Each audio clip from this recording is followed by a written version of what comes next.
That was the route to the 3,000 steeplechase final. I put the cards on the table and said after those heats that this could be one of the races of the championship, and I genuinely believe that's the case. It's our penultimate track competition. You won't miss anything in the women's triple jump or the men's high jump. Soufiane ELbakkal is bidding to add the world title to his Olympic crown. He's been brilliant this season. He's so fast over the 1500.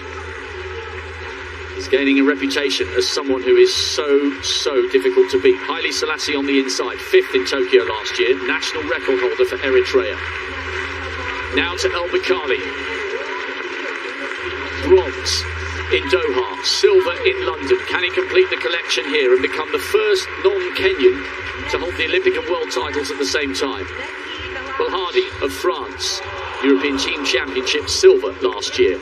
Conseslus Kipruto, the former Olympic champion, the reigning world champion. He outdipped Lamacher Gurma by 100th of a second in Doha 3 years ago. It was one of the greatest races we've seen. What about the Ethiopian? 3 times this season he's gone inside 8 minutes. Silver behind Kipruto in Doha, silver behind ELbakkal in Tokyo. Is it his turn for gold?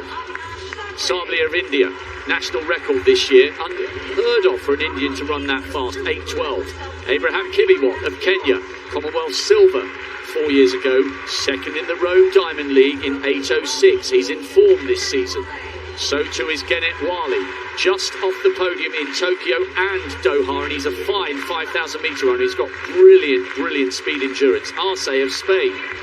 Amare, African champion double in Mauritius over the 5 at the steeplechase. He's run 8:06 this season.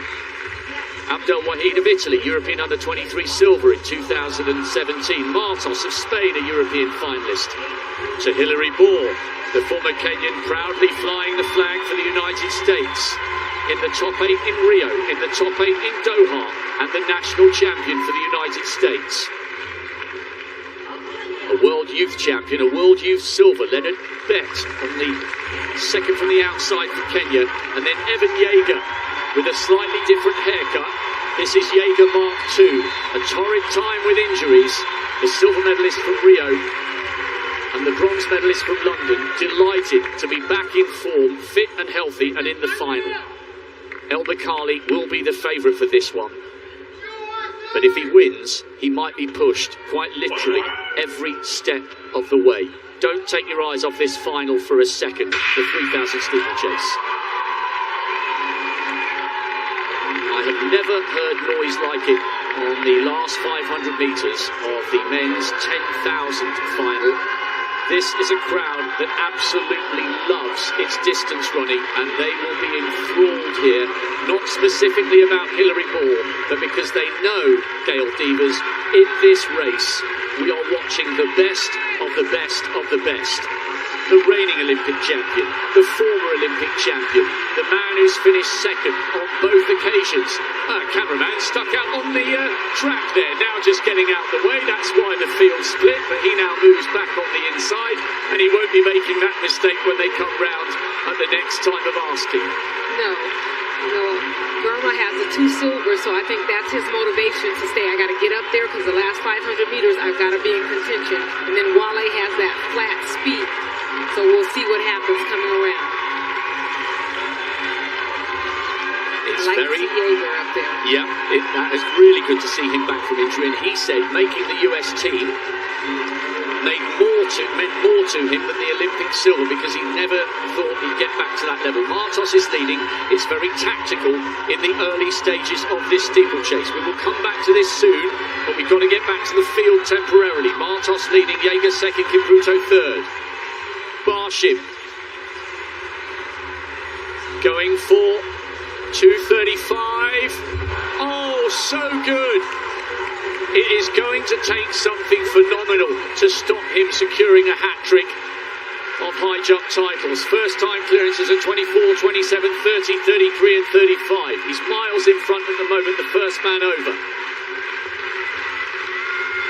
This is what I love about athletic scale. We have to keep dipping in and out here and there, everywhere you look. we are watching the very, very best in the world at the peak of their powers. Now this race is beginning to play into the hands of Soufiane ELbakkali. The tall figure from Morocco is the Olympic champion, and he has run an eye-watering 3:31 for the 1500 metres. You can pour it on from the start and he'll live with the pace. You can go slow and he will be the one to wind it up over the last 2 laps. Everyone who's anyone is right there tracking Martos as Wale just runs wide on the outside, not to take the lead, but just so that he got a clean look at the water jump.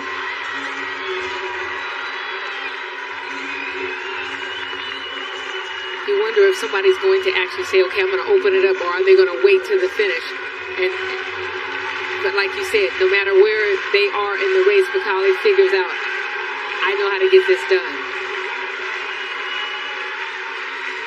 2:57 for that first kilometre. By their standards, this is slow.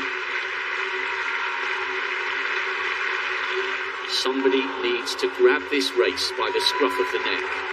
Girma leads. He has been so close to tasting glory on so many occasions, but now Conseslus Kipruto comes to the front. This is a guy who's won it all, a world youth champion, a world junior champion.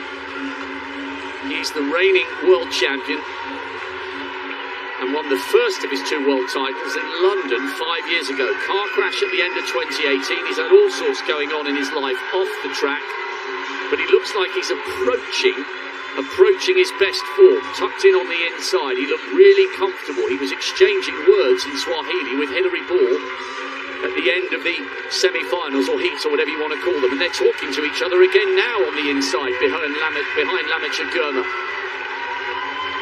And still no move from Soufiane ELbakkali, who is buried in the middle of the pack as Bellardi of France now comes up to try and turn this into a bit of an honest pace. And Conseslus Kipruto has gone to the front, but he hasn't gone to the front to turn it on. He's just making sure he gets a clean look at the barrier. And the longer it stays like this, the likelier it is that we're going to see a massive burn-up from ELbakkali, who is just in the middle of the pack to the left of Evans Jaeger. It's very tight. That last 500 meters when we get there is going to be something epic. Kipruto is still in the front. Girma's coming back. Wale's deciding that he's going to take it. Kipruto's in the front so he can stay clear of the water jump. Exchanging a bit of words with Boer. And here comes Martos on the outside. They're pushing and shoving, a little bit of elbowing. Coming round now with 3 laps to go.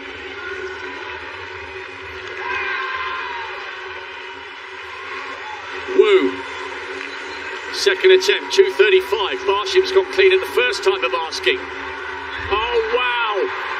What a final in prospect. What a climax we're going to have. He's still dancing. Now we're back with the steeplechase. 2.5 laps to go. Martos hitting the front. Little tap in the back there from Bolhardi. This is always the danger when it gets tight towards the end. We don't want to see any fallers here. What an end to this race in prospect. Does it begin to play into the hands of Soufiane ELbakkali? I think it does, but who else could launch a mammoth sprint here? Is anyone going to go with half a mile remaining? I promise you we're in for an epic climax here. Nobody's been prepared to commit just yet. When will the big move come? And who will it be? Bakkali is almost running wide into lane 3. Now he needs to get slightly closer to the front because, oh, there's a faller there. That's always going to happen when it's so tight. ELbakkali needs to pay close attention here because if somebody suddenly bursts, they get the edge. If you go first and get 5 meters and then you both run at exactly the same speed to the end, That early acceleration can make the difference, and it was Beck, the world junior silver medalist, who fell. Such a shame for him. Wale has a little look across, and Haile Selassie is there. Kipruto and Boer keep nudging at each other. Haile Selassie leading. Now Soufiane ELbakkali coming up towards the shoulder of Conseslus Kipruto, who is the reigning champion. They take the bell in the final of the men's 3,000 metre steeplechase. It's been ever so cagey all the way through. Wale and Amare, no move yet from Germa. The two outstanding performers this season have a little bit to do. What a story this will be for Haile Selassie. He was fifth in Tokyo. Amare trying to come through on the inside, and he manages it somehow. Wale leads. Conseslus Kipruto coming up on the outside, and another faller. It was Mare that fell. Germa coming up onto ELbakkali's shoulder, but ELbakkali floats across the front. Now comes the acceleration. Kipruto is the defending champion. Germa, silver in Doha, silver in Tokyo. Can he somehow wrestle the gold away from Bakkali? No, he can't. ELbakkali becomes the first non-Kenyan to hold the world title as well as the Olympic title. And the silver goes to Germa once again. And Conseslus Kipruto makes it yet another medal. Coming back to form, he's on the podium with the bronze, but that race played into the hands of the Moroccan. The longer they left it, the better his chances of burning them up, and he did so, and in the end, he had room to spare. What a victory, and what a performance from Soufiane ELbakkali. The winning habit from Tokyo has followed him here to Eugene.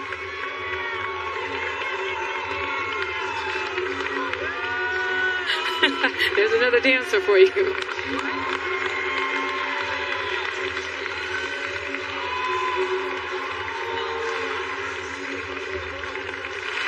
How do you beat a man who can run 3:31 for 1,500 metres with a beautiful hurdling technique? And we had two fallers in that race. It was bound to happen because it was so slow and bunched. Soufiane ELbakkali will embark on a lap of honour. What's he doing now? Here we go. Okay, flag over the legs. Okay, yeah, all right, yeah, I like that. Yeah, playing the air guitar. When you're the champion, you can do what you like. Yeah.